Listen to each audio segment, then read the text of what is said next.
Good morning everyone. आप सभी को अपने यूट्यूब चैनल में स्वागत है। तो आज हम ड्राइंग के सवाल बात करेंगे और ड्राइंग में जो है ये 6 सवाल आता है एग्जाम में। ये 6 सवाल जो आता है आप इसको कम्प्लीटली याद रखिएगा। तो इस तरह से जो है ये भी सवाल है। ये डायमेंशन से कुछ सवाल हम पिछले वीडियो में कराए थे और इस वीडियो में डायमेंशन से करवा रहे हैं। तो चलिए हम देखते हैं। सवाल नंबर फर्स्ट आ रहा है सेक्शन रेखा। सेक्शन रेखा को हम लोग समझते हैं। तो सेक्शन रेखा का मतलब है कि आप ये दिमाग में रखिए कि सेक्शन रेखा रहेगा तो आपको किसी भी जो है ये 45 डिग्री पर इस तरह से झुका हुआ रहेगा और यहाँ से यहाँ जो 3-3 एंगल रहेगा और डिग्री 45 रहेगा। सवाल ये भी बनता है कि सेक्शन रेखा हम लोग खींचते हैं तो एंगल क्या होता है झुका हुआ, तो 45 डिग्री। एक सेक्शन से दूसरे सेक्शन रेखा खींचने में क्या होता है, तो ये 3 डिग्री। ये 2 ऑब्जेक्टिव कंप्लीट। तीसरा ऑब्जेक्टिव यहाँ कंप्लीट हो रहा है। सेक्शन रेखा पर क्षैतिज रेखा से निम्न से किस कोण पर करते हैं, तो इसका आंसर जो है ये 45 डिग्री आपको दिमाग में रखना है। तो ये हमारा आंसर हो गया। 4 ऑप्शन में से 45, 60, 90, 30 रहेगा, उसमें से 45 डिग्री खींचना है। तो ये सही ऑप्शन हो गया। सवाल आगे बढ़ रहा है। आउटलाइन, आउटलाइन और बॉर्डर लाइन यानी बाहरी रेखा, सीमा रेखा इसको हम लोग बोलते हैं। तो आउटलाइन की वस्तु की ड्राइंग में खींची गई सभी रेखाएं किसकी अपेक्षा निम्न होती है, तो ये जो है से हम लोग को जो है मोटाई की अपेक्षा जो है निम्न होता है। यानी सबसे ज्यादा जो है ये आउटलाइन का जो है मोटाई ज्यादा होगा। यानी सबसे ज्यादा आउटलाइन मोटाई होगा, उसके बाद हमारा मीडियम लाइन होगा और सबसे थिक लाइन पतली होगी। अब सेंटर लाइन से बनाना तो थिक हो गया, लेकिन हमारा डैश कुछ देना है तो ये मध्यम रेखा की लाइन होगी। तो मोटाई हो गया सबसे ज्यादा होगा किसका, आउटलाइन की अन्य रेखाओं की अपेक्षा सबसे ज्यादा मोटाई होती है। ये सवाल हो गया कंप्लीट। तो इसका आंसर जो है ये मोटाई होगा। जहां ऑप्शन मोटाई रहेगा आप उसको चुन लीजिएगा।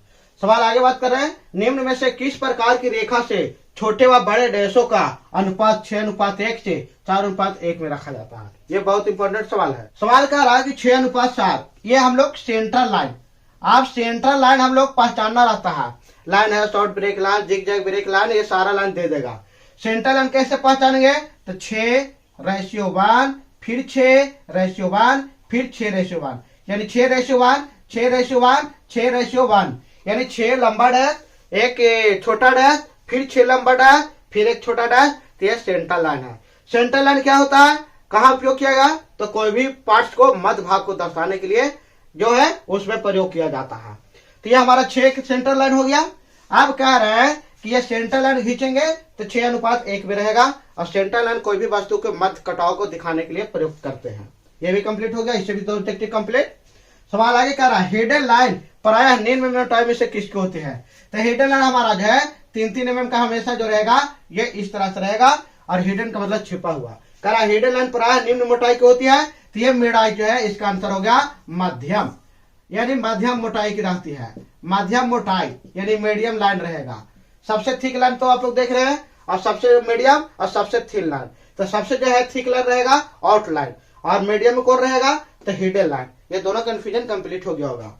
सवाल आगे। ड्राइंग में वस्तु की छिपी हुई आकृति को प्रदर्शित करने के लिए निम्न में से किसका प्रयोग करते हैं, तो छिपा आकृति है तो ये हिडन लाइन का प्रयोग करते हैं। और हिडन लाइन का बनावट कैसा रहेगा, तो 3-3-3 रहेगा। ये हमारा जो है यूं 3-3 mm का रहेगा डैश और इस तरह से दिया हुआ रहेगा। ये दिमाग में रखना है। ये हिडन लाइन हो गया। तो हिडन लाइन से छिपे आकृति को दिखाते हैं। हिडन लाइन की बनावट क्या होगा, तो हमारा 3-3-3-3 mm हमारा जो रहेगा ये घिंचा हुआ रहेगा। तो ये कभी कभी दे देता है कि ऐसे कर देगा 3-3 mm दे देगा, बोलेगा निम्न में से कौन सा लाइन है, तो आपको हिडन लाइन चुनना है।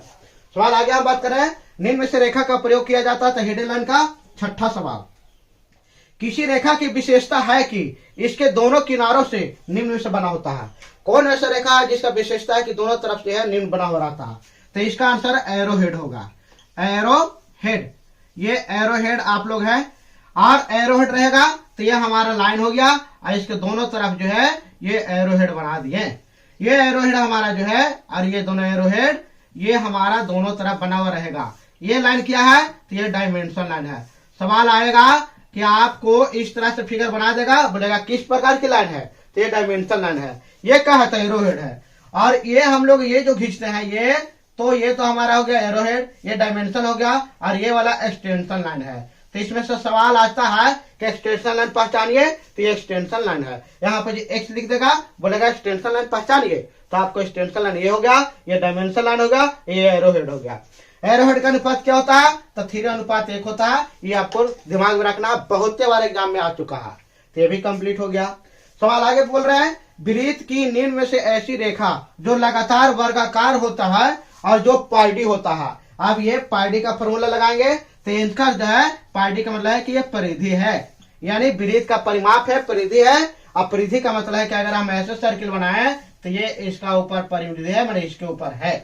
तो ये भी दिमाग में रखना है। तो पाइडी किसके समान है? तो वृत्त के परिधि के समान है। सबसे लंबी भुजा, तो हमको सबसे लंबी जीवा उसमें देख लेना है, और उसमें जो है सबसे बराबर क्या रहेगा? तो ये हो गया। यहां से ये हो गया तो ये हमारा डायमीटर हो गया, और यहां से ये हो गया तो ये रेडियस हो गया। ये सवाल पहचानना रहता है कि आप किस प्रकार के हैं।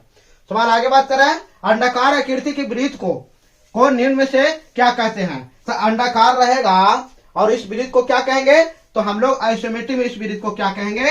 तो इसका आंसर जो होगा ये दीर्घ वृत्त होगा। दीर्घ वृत्त यानी इलिप्स। तो दीर्घ वृत्त हो गया। अब सवाल एक और आता है, क्या अगर इसको हम लोग है वृत्त है, सर्किल है, तो इसको आइसोमेट्रिक बनाया तो ये इलिप्स बन गया। अब दूसरा सवाल है कि अगर कोई स्क्वायर है, स्क्वायर है और इसको आइसोमेट्रिक बनाएंगे तो ये रोम्बस बन जाएगा, रोम्बस। ये सवाल आता है, यानी आप लोगों को इस तरह से रहेगा।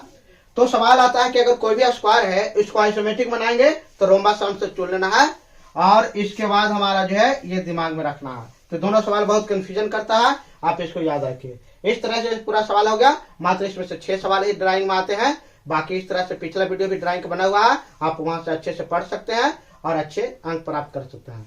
इस तरह से मेरे चैनल को लाइक सब्सक्राइब शेयर करें। Thank you.